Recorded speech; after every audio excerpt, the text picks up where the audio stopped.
guys, once again this is Alfred of Sir Alfred TV. So today I have a very interesting vlog na i-share ko sa inyo. So sa mga hindi pa pala nakakilala sa akin, my name is Sir Alfred. My name is Alfred of Sir Alfred TV. And kung bago ko pa lang sa channel ko, guys. So kung bago ka lang sa channel ko, ito pinapakita ko yung buhay sa Canada.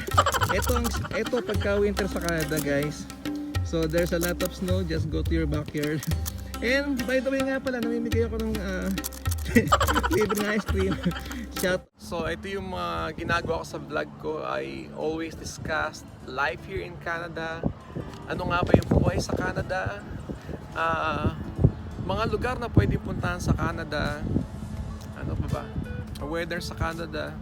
Weather in Canada, like yung inaabangan na lahat, spring, winter. Ano ba yung mga in-demand na trabaho sa Canada?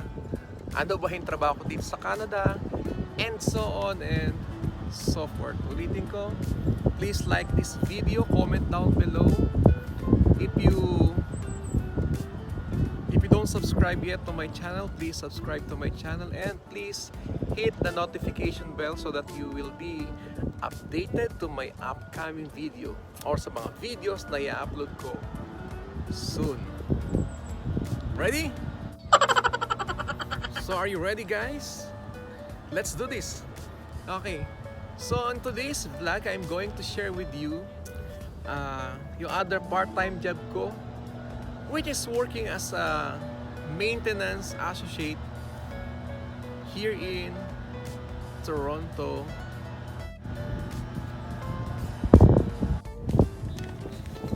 So hi guys, on today's video I'm going to share with you paano maging isang maintenance associate sa isang gym dito sa Toronto, Canada, at ano nga ba ang mga advantages of working as a maintenance associate dito sa Toronto, Canada. So, first thing that I'm going to share with you guys, ano nga ba ang trabaho o ginagawa ng isang maintenance associate sa gym dito sa Toronto, Canada. Okay. So, ganito lang yan, guys. So, kapag ka ikaw ay nagkatrabaho as a maintenance associate sa isang gym, so ito yung mga usually, these are the things that a maintenance associate in a gym is doing every day. Okay.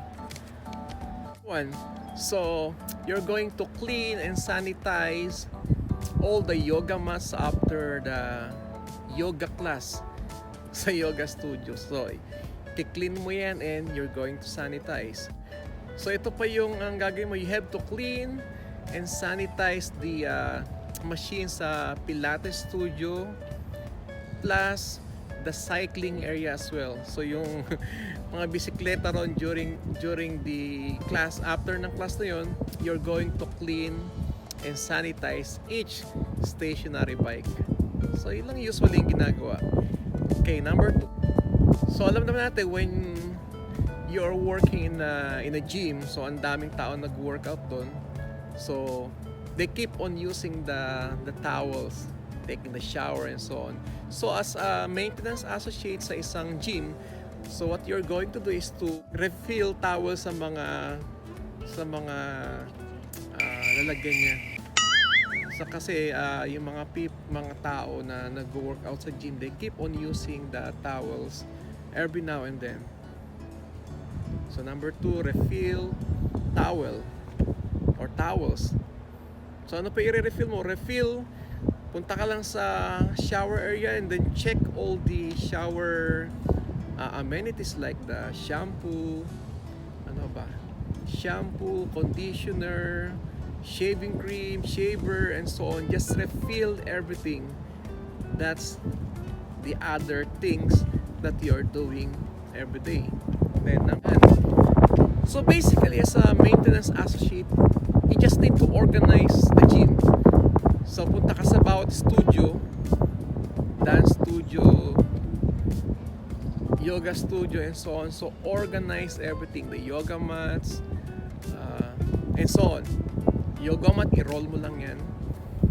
Basically, as a maintenance associate, there are different persons designated in each area.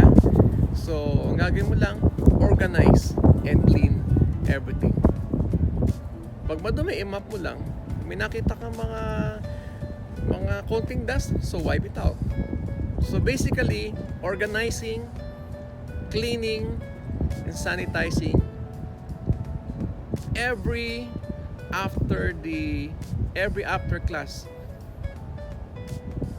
sa bawat studio. So usually, yun lang naman ang ginagawa. Sabi ko nga, that is my part-time job dito sa Canada, working as a maintenance associate.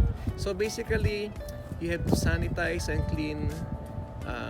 And then if you're assigned to the locker room, gawin mo lang, refill the towel, shower amenity, and so on and so forth. Just organize everything. Walang pressure, walang hassle.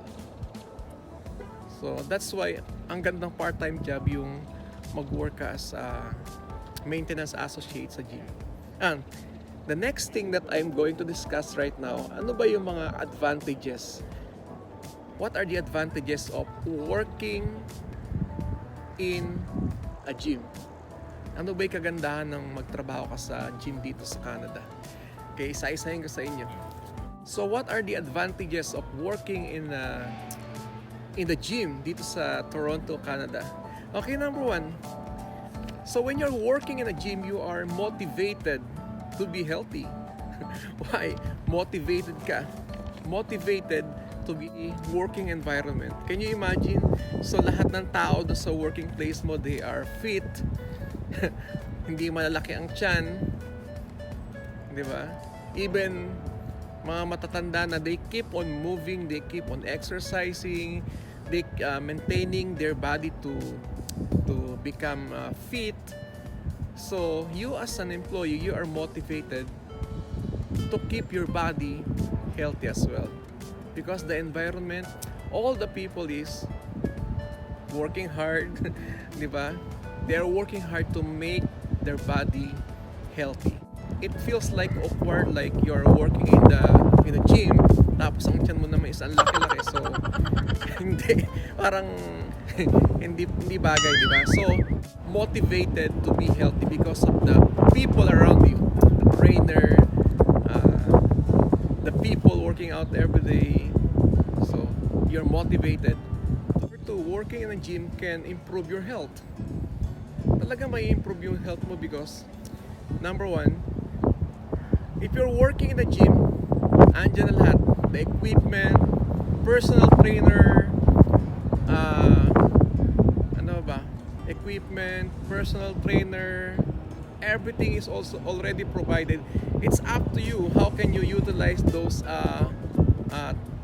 freebies or things na nando sa environment. Working in the gym, everything is provided. Ang kulang na lang is gumalaw ka. Kasi pag nagkatrabaho sa gym, you exercise. So it makes your body healthy. Di ba? Magbuhat ka ng mga weights, and so on. Galaw-galaw, sabi nga, it can make your body. Hindi naman ibig sabihin yun na pag nasa gym ka, maging katawan parang bodybuilder, no? What I'm saying is, pag nasa gym ka, you have the opportunity to make your body healthy. Diba? Magtanggal ng taba-taba sa katawan mo. You can run, you can carry some weights and so on. So it motivates yourself. Next one is the benefits. Ano ba yung mga benefits or benepisyo in the gym? So, sa part-time work ko, ayan, may mga benefits din doon talaga. So, dental and vision care benefit. So, accidental benefit as well while you are working. So, those are simple benefit that you can avail while working in a gym. So ito pa yung isang magandang benefit na I would like to share to you guys. So if you're working in a gym, so ito yung isa kong natuklasan, so you are free or you can avail the membership fee. Kasi yung mga nag-workout dyan, nagbabayad sila ng membership fee. Now, if you are a full-time or part-time worker sa gym, they will give you the free membership. So, ano ibig sabihin nun? Di ba? Ang ganda. So, in free membership, you can avail all the opportunity na na-avail ng mga members. So, paano yun? You can use all the equipments. You can use all the amenities. Meron silang whirlpool dun sa loob na maliit. Steam bath, sauna bath, yan. And kapag ka ikaw ay empleyado, you can also avail, I think 50% na. Kung nag-work, of course, you develop the relationship sa mga trainer. Sometimes they will not allow you to pay. Oh, libre na kasi naging ano ka na eh. You build a relationship to the people around you. So, ano ba yung sabihin? Oh, libre na. Bigyan ka na ng program. Then that's it. O ano pa? You can use all the amenities. May mga basketball court dyan. May pool, sauna bath, steam room. You can shower every time as long as tapos na yung duty mo. Ano pa ba? And many more. So I would recommend kung magpa-part-time job ka and you want to stay healthy, stay fit, I would suggest work in a gym. That's a very good opportunity. Less stress, and it can also make your body healthy because you're working in a gym. Yun lang, have a great day, and I hope you like my video about the paano bang ang maging isang maintenance associate sa gym dito sa Toronto, Canada.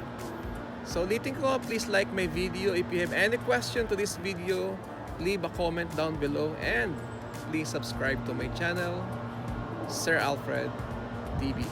Have a great day.